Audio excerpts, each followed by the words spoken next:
Right, podcast time, let's do this. Today on Cookiecast, it's just me. That's right, ladies and gentlemen. It's the first solo podcast. This one's going to probably also be a special, because the specials are getting interesting results. People are digging them, I think. So, give you a little rundown of what we're doing today. In just over a week, it'll be probably about a week at the point I upload this, I'm going to go and see the band Machine Head. Very excited, can't wait to see them, it's been a little while. And Machine Head are doing a tour of the UK, and this is off the back of a recent album, which I believe was released in January this year. So I've had a little bit of time to listen to it and digest it. I've had it in the car, sort of blaring out. So basically, short version is I am going to do a review of the new album, and then me and James Keep are going to go and see Machine Head live in Manchester, and we'll come back and then we will review the gig. So this is like a preview review special of Machine Head's latest album, and then in a couple of weeks' time there'll be a review of the gig that we go to. So that's that. So basically there's going to be a review of the latest album, but I'm basically going to give a bit of a rundown of my experience with Machine Head as a band, going all the way back to the early 90s. Their albums up till this point in time, and I'm going to do like a little review of each of those, and then, like I say, I'll finish up with a review of the current album, and then in a couple of weeks' time we'll hear what me and James thought to the gig. So, tiny little bit of background. If I'm honest, this is information that I gathered off the internet. But Machine Head are an American band. They are from Oakland, California. So almost definitely huge Raiders fans. They started out in October of 1991, October 12th, 1991, and it was the band was started by Rob Flint and the bassist Adam Deuce, and they were the two original members, and Rob Flint is the only surviving member of the band at this point in time, because of various people leaving and joining, and you know, as bands do these days. But Rob Flint, the lead singer and guitarist, is still there, still holding down the fort. So it's one of those things. They're an American band that, obviously, being in England and being quite young, there was only various sort of different ways that I got hold of music. A lot of that was through a mate of mine, and basically it was kind of, I can't say that it was in the 1991 area. I feel it was probably more 92, possibly even later than that. A mate of mine, my mate Ollie, who sort of introduced me to a lot of my music at that time, was like, oh my god, I heard this amazing band, they're awesome, you've got to listen to their first album, it's brilliant, you've got to listen to this band, they're awesome. And he played me Machine Head's first album, called Burn My Eyes. And at that point in time, I was coming off the back of, I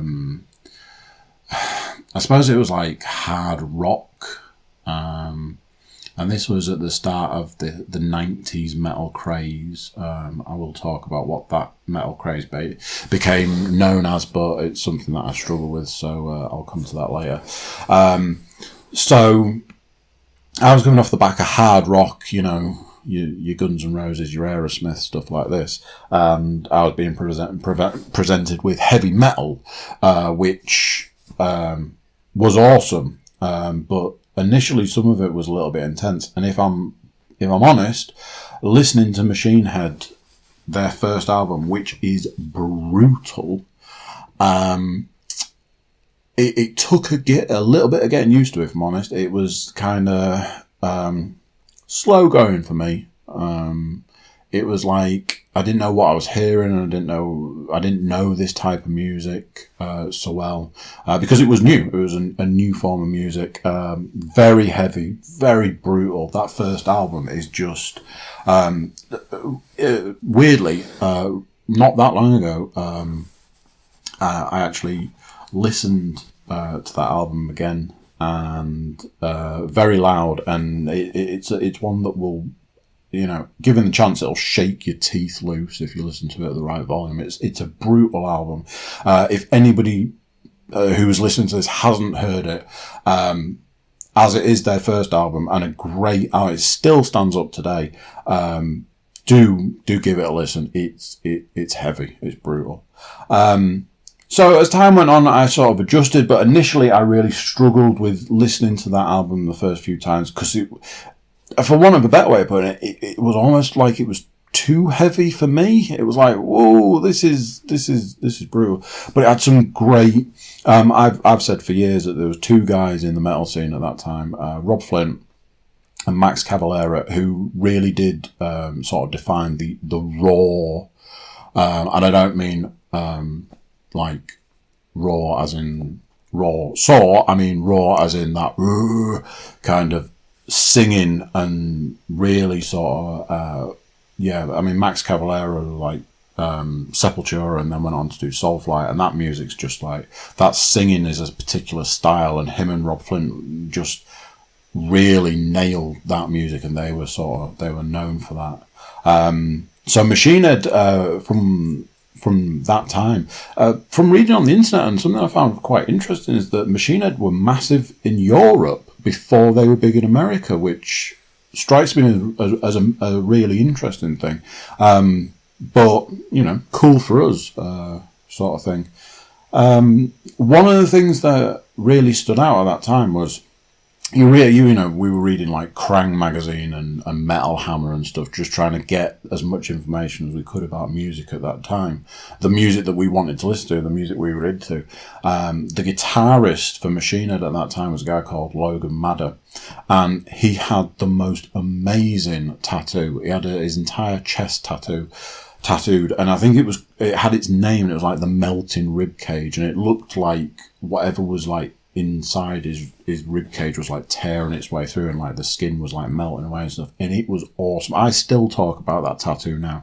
I think, as far as tattoos go, that is a legendary tattoo. It still stands up today, and I saw this, like I say, back in the 90s, and I will still reference that tattoo today. So I started getting into Machine Head.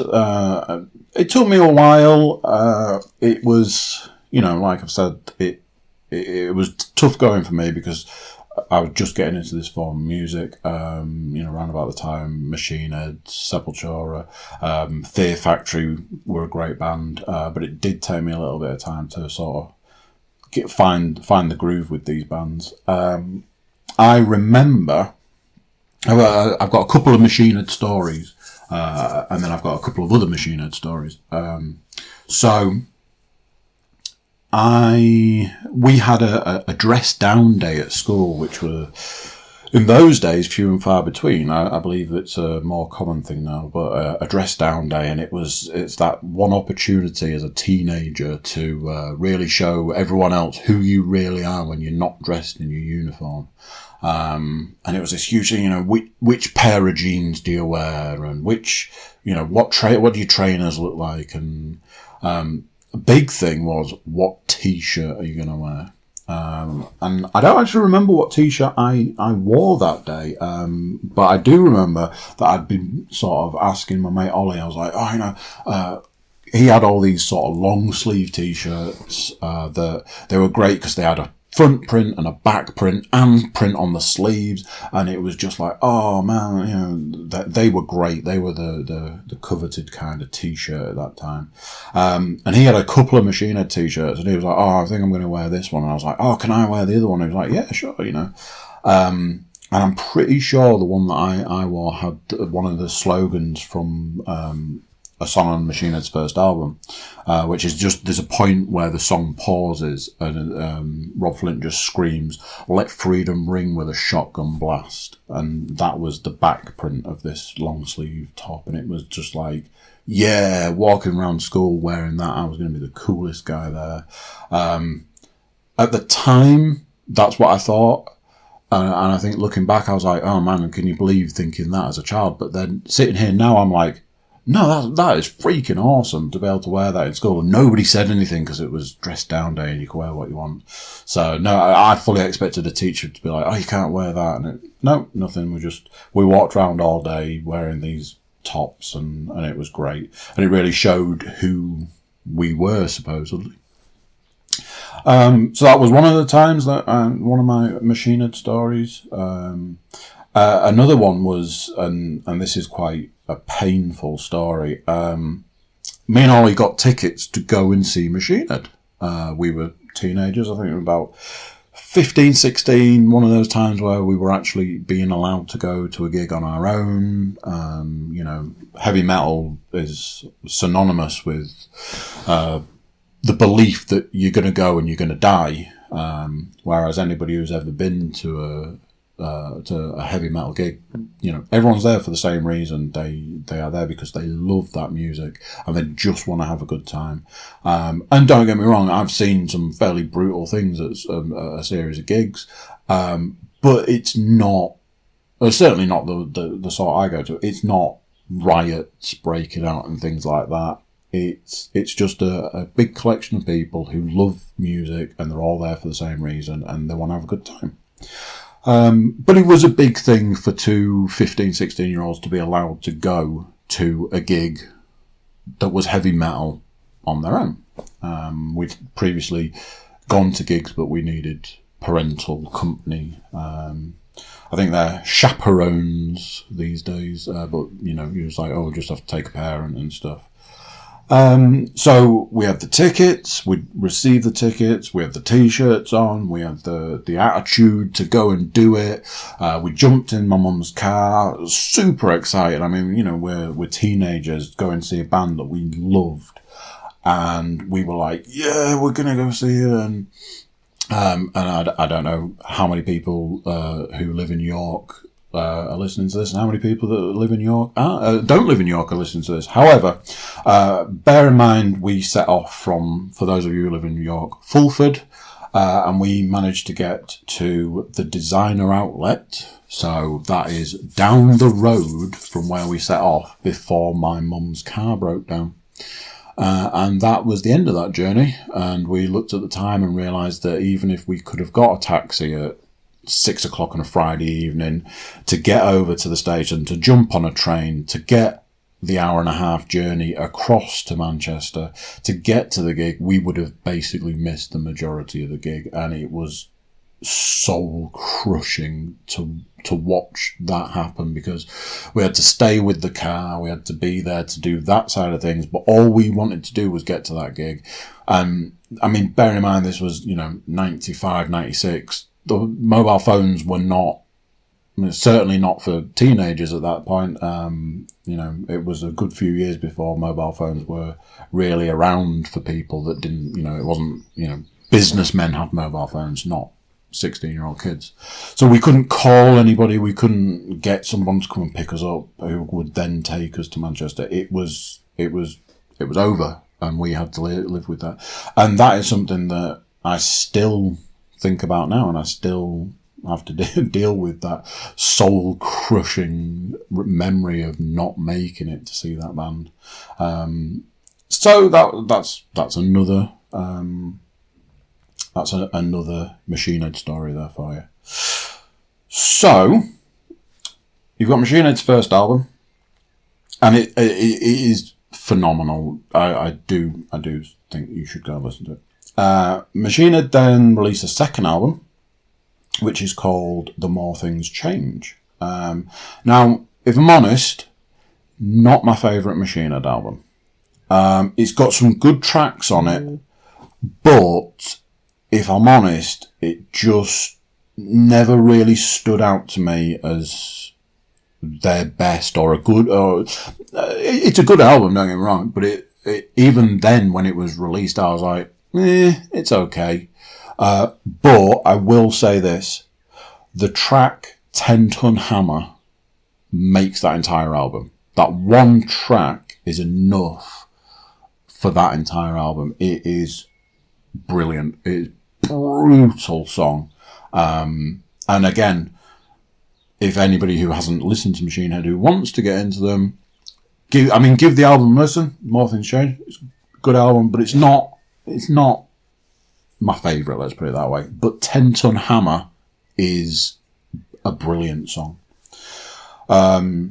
So, you know, they're 2 albums in, going well, everything's great.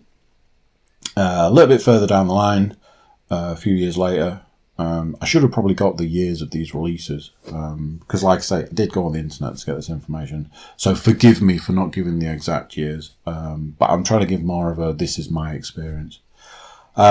Machine Head released an album, and that album was called The Burning Red. And I still remember that album, the CD, the cover and the box, because the box was red and the front cover was red. And it had one of the Inkbot pictures and it was Machine Head Burning Red.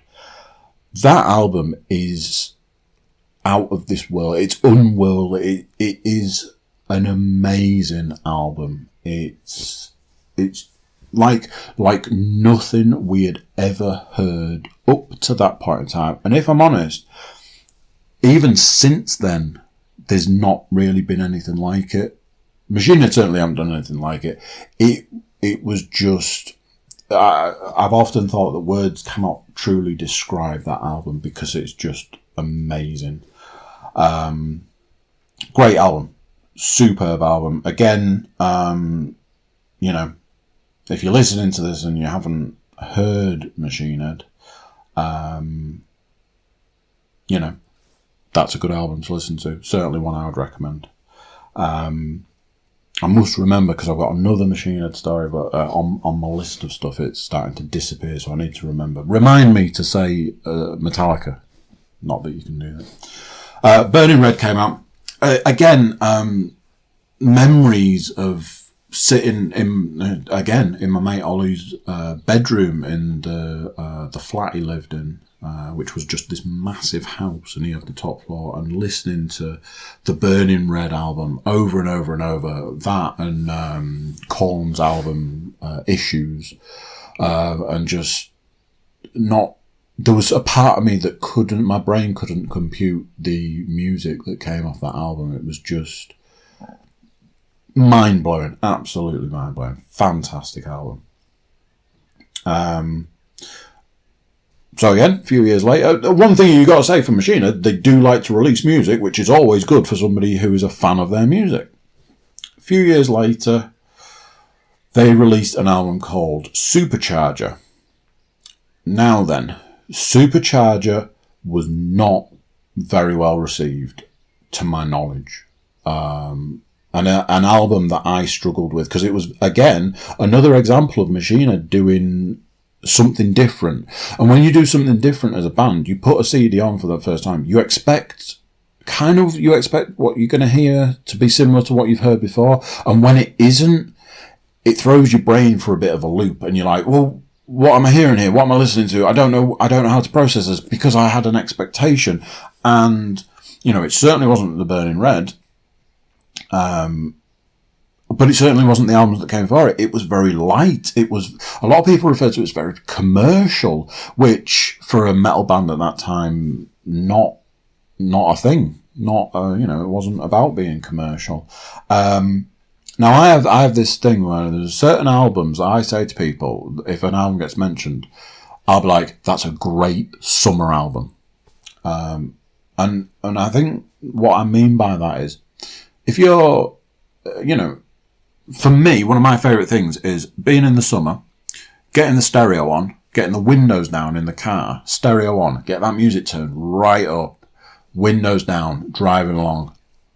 Brilliant. I mean, I've not been driving long, but even when I was a passenger, that was one of my favourite things. Windows down, music up was always my slogan. So you've got the sun, you've got the wind, you've got the windows down, you've got the music up. That to me is when you want a great summer album. Something that's light, it's bouncy, it makes you want to dance, but, you know, being a metal fan, there's not a lot you can sort of quote unquote dance to, even though you can dance to metal. So there are certain albums that I'm like, great summer album. Supercharger by Machine Head is a great summer album. I really enjoy that album. It's an album that I listened to at the time when it's not the best album. It's very commercial. It's very bouncy, but you know. And then I didn't listen to it for a while, and then I came back to it and listened to it again, and was like, actually, you know, it's not too bad. It's okay. You've got to be in the mood for it. And then again, I didn't listen to it for a while, and then again, I listened to it. And what I can say is, a few months ago, I found Supercharger in my CD case in the car, and I put it into the CD player. And I went, it's a great album. It's a good album. It's one that over time, I still think it's a good album. That CD lived in my CD player. I'm going to say it must have been about 4 months. It just went round and round and round and round. And I just listened to it and listened to it. And I never got bored of it. And I only actually took that CD out of my CD player because I think other people were getting bored of it, because I'd just been like listening to it and didn't care. So, like, I'm looking out the window now. It is a blue sky. There is not a single cloud.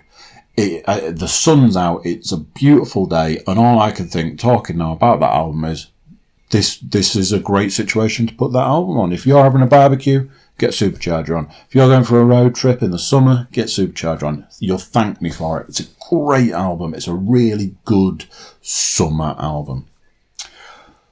So that's Supercharger. Again, a little bit further down the line, we get an album which is Through the Ashes of Empires. Now, this is what I would refer to as a good, solid album. A good, solid album. It's got everything you want. You know, you've not heard any Machine Head for a little while. You want some Machine Head. You've listened to Supercharger. What do you want? You want metal, and it delivers. It gives you a metal album, and it's just like, oh yeah, good album, solid Machine Head album. It's that thing. There's a few albums. It's like this album and the next two albums. I'm just like, these are solid albums. There is nothing wrong with these albums. Great to listen to. If you want some metal, bang these guys on. But other than that, not a lot more I can say. They're great albums. You know, if you said to me, give it a number out of 10, I'm coming in 8.5. They're great albums. Say more about it. I don't know what more I need to say. It's a good, solid album. It takes us up to a few years later when we get an album called The Blackening, which I had a conversation with somebody the other day where they were like, oh, you know, The Blackening's probably the best album that Machine Head did. And it's like, I'm not going to argue with you. I don't know if I agree, because I have my opinions about Machine Head as a band. But again, another great solid album. I'm looking at my show notes here, and it literally says Through the Ashes of Empires, in brackets, great solid album. And then it says The Blackening, in brackets, another great solid album. Brilliant albums. Back-to-back successes in my eyes. Now at this point, Machine Head had been going for a long time. You know, you look back at the bands that were around in the 90s and ask if they're still going now and still releasing at this rate. There's very few. I think Machine Head stands out to me as one of the only bands that is still going from that time. And you've got to take your hat off to them, because if you can do something and do it well enough to keep doing it for all this time, well done. I take my hat off. I salute you. So that's The Blackening, and as I might have mentioned, it's another good solid album. So here we go. The next release by Machine Head, again, a few years later, a couple of years later, not 100% sure of the release schedule on this. This is an album called Onto the Locust, and this album is awesome. I, on some days, think that this could be the best Machine Head album, in my opinion. Some people would argue with that, probably a lot. But for me, I think that there are days when I would say, you know something, I think that's the best Machine Head album. It starts out brutal and just keeps going. It just keeps going. It's, these 3 albums, if you don't want to jump in at the beginning, if you want something a little more current, Through the Ashes of Empires, The Blackening, Onto the Locust, 3 albums that you cannot go wrong with. If you're looking for something that's metal, look no further than these albums. When I go and get tattooed, depending which way I'm facing, I'm often looking at a vinyl of Onto the Locust in a frame, and I always look at it and think, nice, that's awesome. So Machine Head are doing really well at this point. They've mixed it up, from their first couple of albums to their third album to their fourth album. They're really mixing it up, and then they just delivered some really solid metal. At this point in time, I'm there going, okay, I've been a Machine Head fan for 20 years or something at that point in time. And I'm like, something? I think there are bands out there that if you are still listening to them 20 years down the line, you should honour that. Now, a good few years ago, I got a Metallica tattoo. It's not often on display unless I've got shorts on because it's on my ankle. And there was a series of reasons to get that tattoo. One of them being is that Metallica are hands down my favourite band. Take from that what you will. They're awesome. And at that point in time, I went, you know what? I'm going to honour every aspect of what that band has done for me throughout my life, from being 11 years old, listening to the Black Album and being like, what is this? To the discovery of the albums that came before the Black Album, to everything that's come since, the ups and downs, let's say, of whatever's come since, and the fact that I believe Metallica have come round, they're a bit John Rambo, they've come full circle back to producing great music. And at that point I was like, I'm going to do it. I've said, once you get to a certain point in time, you've got to get the tattoo done to honour something that means a lot to you, and I'm all about that. So I have a Metallica tattoo, and at no point have I ever regretted it. In fact, last week I was in a bar talking to James Keep's brother. Big shout out to Ben Keep. We were sat, I looked over and I'm like, oh, man, he's rocking a Metallica tattoo on his forearm, and it's one part of the what goes up to make my tattoo. It's awesome. At one point he mentioned his tattoo. I had to get mine out at that point in time. There was a fist bump. It was a really manly moment in time. And then, it erupted into Metallica awesomeness.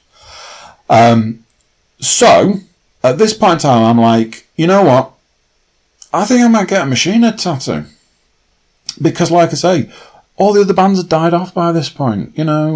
Where's Fear Factory now? Cold Chamber turned into Devil Driver. Devil Driver got a new album coming out, apparently.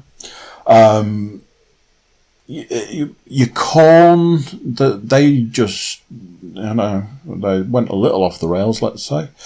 Do we talk about Limp Bizkit at this point in time? I don't think so.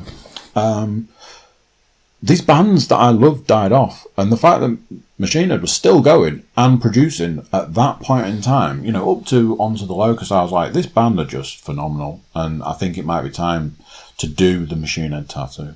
And I had a brief conversation with my tattooist, G, and I was like, thinking of Machine Head tattoo. And he was like, and we had a bit of a chat, and then that was that. So, then Machine Head released another album. And I really thought this album was called something else. It was when I looked it up online today, I was like, that's not what that album's called. Okay. So apparently this album is called Bloodstone and Diamonds.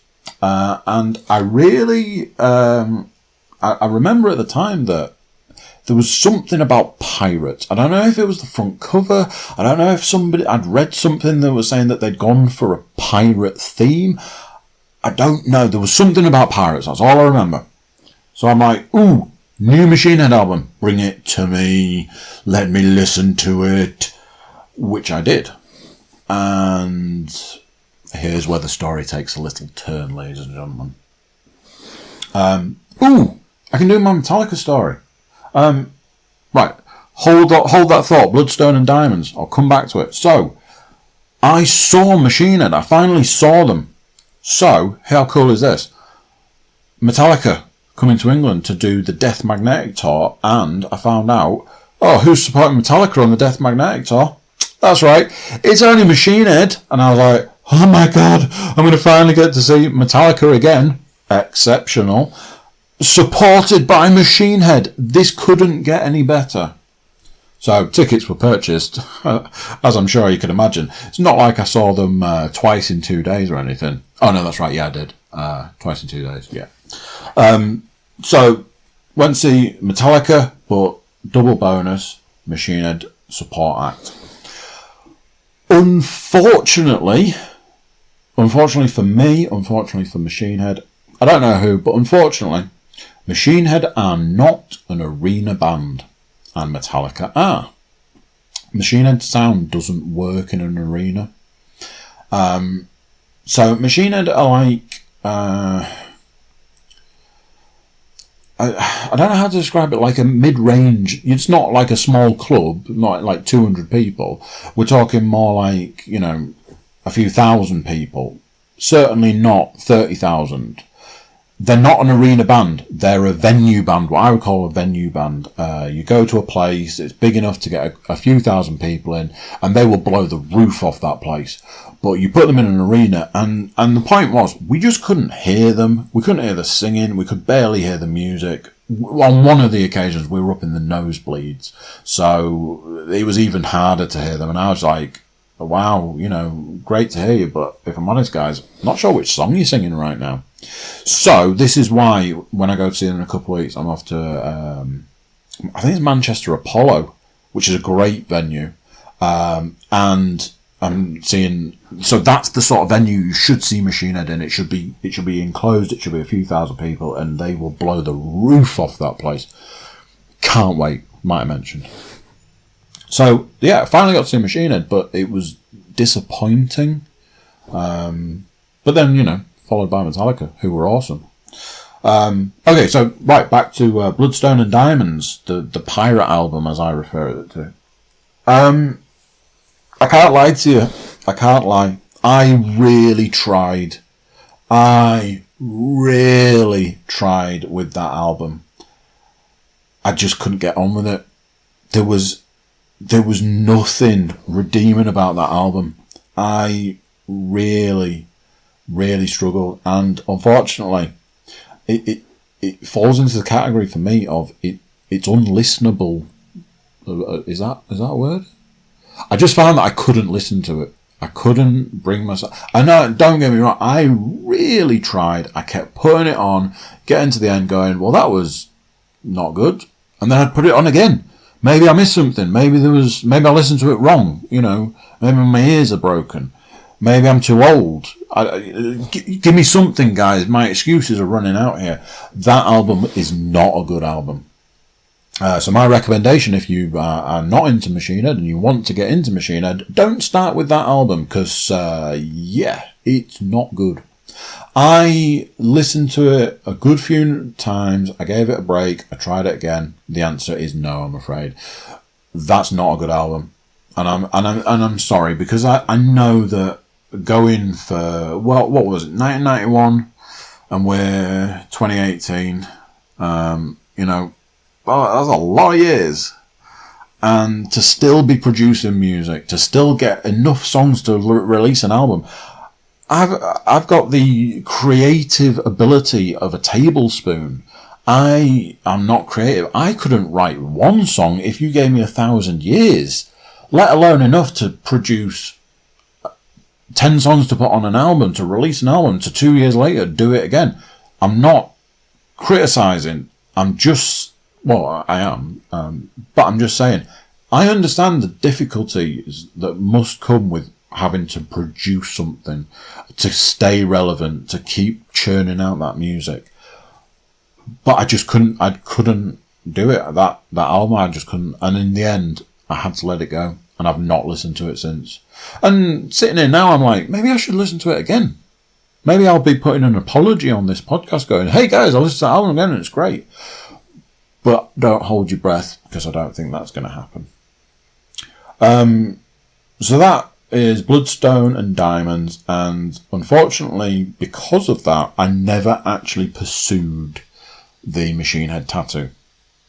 And this is a man who, in the last week, has had another tattoo done that has a band related to that tattoo.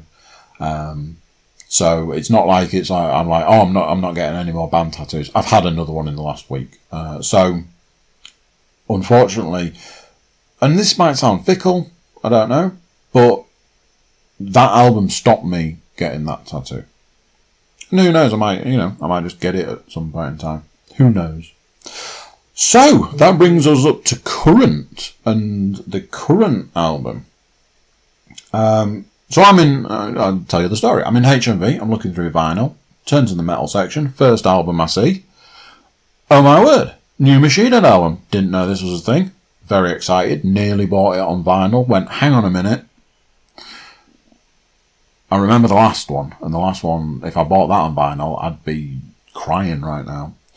Let's hold fire, let's get it on CD, listen to it, and make a decision whether we need it on vinyl. So that's what I did. I got it on CD, stuck it in the car, best place to listen to music in my world. Stuck it in the car, listened to the album, went, okay. Great start, that album. Album's got a great start. Brutal Machine Head sound. Brilliant. Second track, did I say it's called Catharsis? And there's a track on it called Catharsis, which is really good. So I'm listening to it, I'm like, yeah, liking this. Machine Head, you've done it again. Well done, boys. You've redeemed yourself. Maybe I should get that tattoo. However, that album is 60%. That might be a little low. It might be 70, or it might even be 80%. A good album. Here we go again. Good solid Machine Head album. The rest, however, isn't. So, as I mentioned earlier, Machine Head from America. California. Not Ireland. There is a song on the new Machine Head album that sounds like an Irish jig. It is very confusing to listen to a band that you know is from America doing what is essentially an Irish jig. I don't know what to tell you about that. That is the information I can give you right there and then. There's too much softly, too much slow. There's too much, let's do yet another ballad. Some bands do ballads and they do them really well. Machine Head is not one of those bands, I'm afraid. Especially not on this album. Because thinking about it, they've done a couple of slow numbers. They've even done like acoustic versions of songs, and they're really good. But they've fallen short of the mark on this album, I'm afraid. There is a song on this album that drives me up the wall. Offhand, I don't know the name of it, but I know which track it is, I can tell you that much. Track 11 of 15 is a song that for the first 1 minute and 50 seconds-ish, it's silent. This song is over 8 minutes long. Here's an idea. Let's make it a 6-minute song and cut off all the silence at the beginning. I have to fast forward through that track. it's got to the point now that I don't even fast forward it. I just skip it to save myself the heartache. Basically, it's got to the stage now. I've listened to this album a lot, and it's on repeat, and I just listen to it and listen to it and listen to it. It's got to the point now that I skip a large number of the tracks. So when the last track comes on, I know that the first track is awesome, and the last track is a bit lackluster. So I skip the last track. After a while, it'll be on, and I'll be like, oh, it's the last track. Skip to the first, turn it up, because it's the first album you need it turned up. First song you need turned up. So you get halfway through the album, and it's like, this is great, it's good Machine Head music, loving it. And then it just, there's just songs that's like, you're a metal band, you're Machine Head. Play Machine Head. Don't play soft music. Don't play Irish jigs. Don't play silence. Again, going back to the last album and this one, it must be difficult to do the creative thing, to produce music consistently for many years. I get it. But you're Machine Head. Do Machine Head. Do a quiet number. Do a soft number. If you've done 15 tracks, 13 should be Machine Head brutal metal, and a couple of tracks nice and light and soft. Little palate cleanser maybe. As long as they're good, great. So again, I don't want to criticize. You know, you should create, not criticize. But this is a review of the Machine Head's latest album, so you know, what are you going to do? Short version. Somebody said to me, give it a score out of 10. Certain days, it's getting a 6. Worst part is, if you took the first half of that album, it'd probably get more like an 8. So, it loses points for the rest. It's a shame. It really is. I'm looking at what I've written here about like a closer for this. And if I'm honest, I'm looking at it now and I don't agree with what I wrote earlier today. Because I've said it's sad to see bands that have done so well for so long really struggle. It's going to be a struggle. As a band as a whole, I still love them. They're still a great band. They've still got an amazing back catalogue. If you're not a Machine Head fan, go and pick up that first album and listen to that. Get those 3 albums in the middle. You know, it's summer. Listen to Supercharger. Knock yourself out. Listen to the new album. See what you think to that. I don't know. You know. But for me, I don't know. I'm a little sad by it because it certainly the first half has that potential to be a great album or a good album, a good solid album, and then it just falls short by the end, which is a shame. However, saying all of that, I am still super excited to go and see Machine Head in a great venue. They're going to be awesome, I hope. I don't mean that. I mean, like, unless some natural disaster means that they don't turn up. I imagine they are going to be awesome to see live in that sort of venue. I imagine they'll do some tracks from the new album, but to be fair, if they do the first couple of tracks, then that's great. And they've got such an extensive back catalogue that they could just do 2 or 3 tracks off the new album and then just play the old stuff and, you know, great. It's going to be a fantastic gig. So that's kind of that. Basically, that's my review of the album. It's probably a 6 out of 10, I'm afraid. But I understand that still going this far down the line, good on them. Keep going. Keep at it. Brilliant.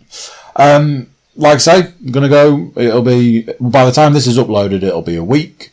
So at this point in time, it's just over a week until I go and see them. I am very excited. I might have mentioned.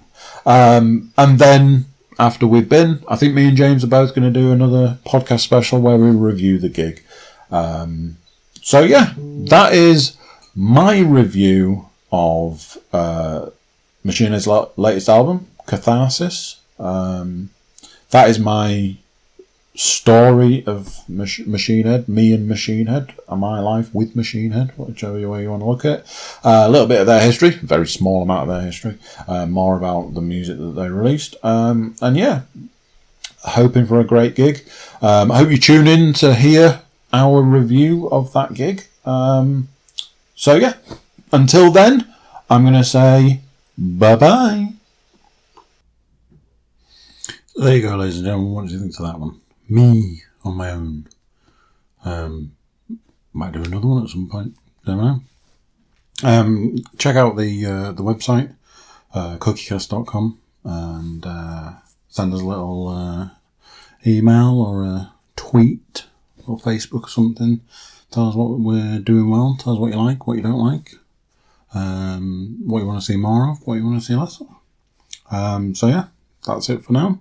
Join us again on another exciting episode of Cookiecast. But until then, bye-bye.